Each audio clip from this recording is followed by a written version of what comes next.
belut yang memiliki kualitas yang baik bisa seterusnya Anda jadikan untuk ini.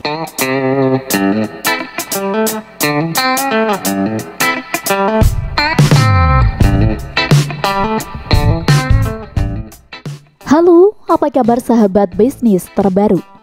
Seiring dengan berkembangnya teknologi, banyak dari para petani ikan yang mulai mencoba inovasi baru dalam budidaya. Terlebih lagi untuk budidaya belut ya guys. Untuk menghasilkan belut yang berkualitas dan cepat panen, ada trik dan tips yang harus kalian perhatikan. Nah, untuk kali ini kami akan membahas bagaimana langkahnya ya. Ini dia. Hebat! Budidaya belut bagi pemula dengan perawatan lebih gampang.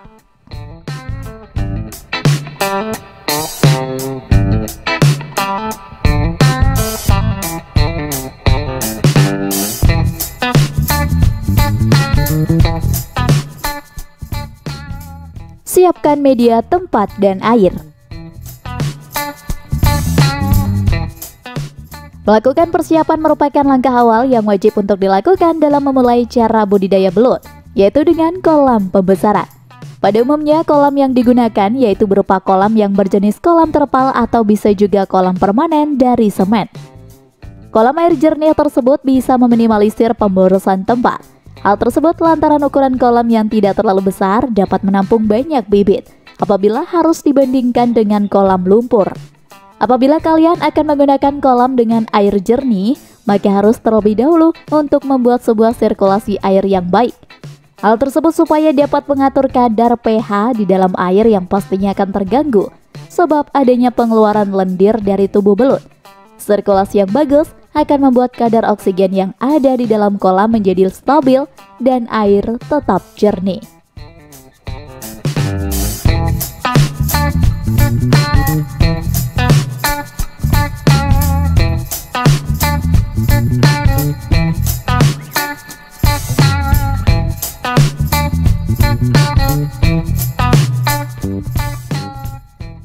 Memilih bibit belut. Cara budidaya belut selanjutnya yaitu dengan melakukan pemilihan bibit belut dengan kualitas yang baik. Pemilihan bibit belut yang bagus akan berpengaruh pada hasil dari panen. Jadi, kalian di sini harus memperoleh bibit yang berkualitas dan unggul. Caranya yaitu gunakan bibit belut yang tidak ada bekas luka dan kondisi belut yang lincah. Hindari bibit belut yang diperoleh secara alami, sebab akan menimbulkan bekas luka ya sahabat. Sebaiknya kalian mendapatkan bibit belut dari hasil membeli di toko ikan atau di tempat orang yang membudidayakan belut. Karena bibit yang sehat tentunya berpotensi untuk berkembang secara maksimal. Ukuran bibit harus seragam, karena tingkat kanibalisme dapat diminimalisir secara dengan memilih ukuran bibit yang sama besar. Tidak hanya adanya kanibalisme, pemberian pakan pastinya juga tidak akan merata apabila kalian mencampurkan bibit belut ukuran kecil dengan bibit belut ukuran besar di satu kolam yang sama.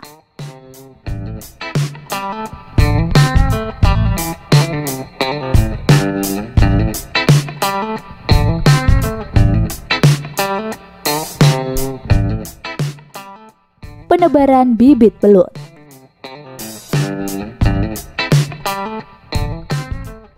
Cara budidaya belut selanjutnya yaitu penebaran belut. Untuk budidaya belut tanpa lumpur ini dapat menebar benihnya bisa jauh lebih banyak jika dibandingkan dengan cara budidaya belut secara konvensional atau menggunakan lumpur.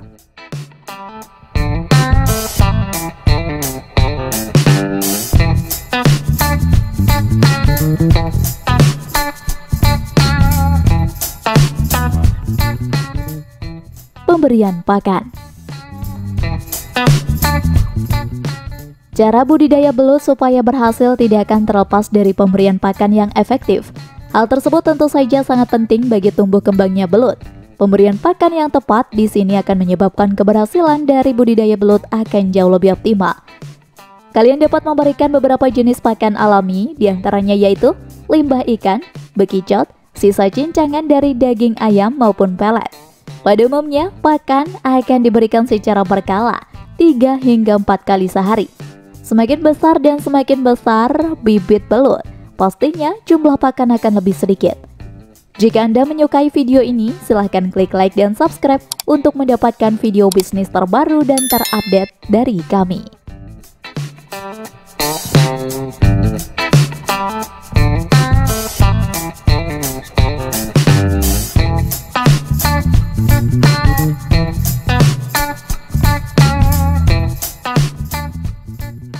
Perawatan belut. Supaya cara budidaya belut bisa memberikan hasil yang efektif, rawatlah belut dengan cara yang seksama. Perhatikan kualitas air, pemberian pakan secara efisien dan sesuaikan dengan takaran, supaya nantinya tidak menimbulkan air yang cepat kotor dan sifat kanibalisme pada belut. Perlu juga diketahui kebiasaan belut yang mengalami penyakit. Bisa kalian lihat dari gerak terus-menerus dari belut pada siang hari dan aktif menyerang belut lainnya. Belut sendiri merupakan binatang yang mengeluarkan lendir. Hal tersebut dikarenakan mekanisme tubuh untuk melindungi dirinya yang tergolong sensitif. Lendir yang keluar dari belut tersebut secara terus-menerus bisa mempengaruhi tingkat keasaman air atau pH air di kolam. Sehingga dengan begitu pada saat air kolam mencapai ambang batas pH 7, maka air harus segera langsung dinetralkan atau segera disirkulasi.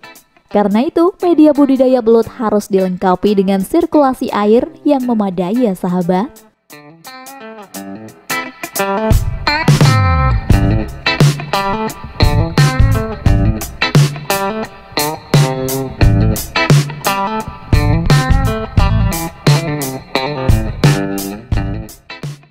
Proses panen belut. Proses pemanenan belut pada umumnya tidak mempunyai takaran dan masa panen. Sebab, mau sekecil apapun belut tetap bisa dinikmati dan bergizi tinggi. Akan tetapi supaya panen yang diperoleh nantinya dalam jumlah maksimal, maka dapat melakukan panen setelah 3 sampai dengan 4 bulan masa pemeliharaan. Belut yang mempunyai kualitas yang baik dapat seterusnya kalian jadikan untuk indukan serta menghasilkan bibit-bibit baru nantinya. Kalian dapat melakukan pemanenan secara harian maupun juga tidak secara sekaligus dengan penangkapan manual. Hal tersebut lantaran kebanyakan masyarakat menyukai ukuran belut yang beragam. Tidak selalu harus ukuran yang besar ya sahabat. Proses panen dengan cara budidaya belut tanpa media lumpur tersebut jauh lebih gampang dan praktis dibandingkan dengan metode lainnya. Jika menggunakan kolam dapat dilakukan dengan menguras kolam atau menjaring belut yang ada di kolam.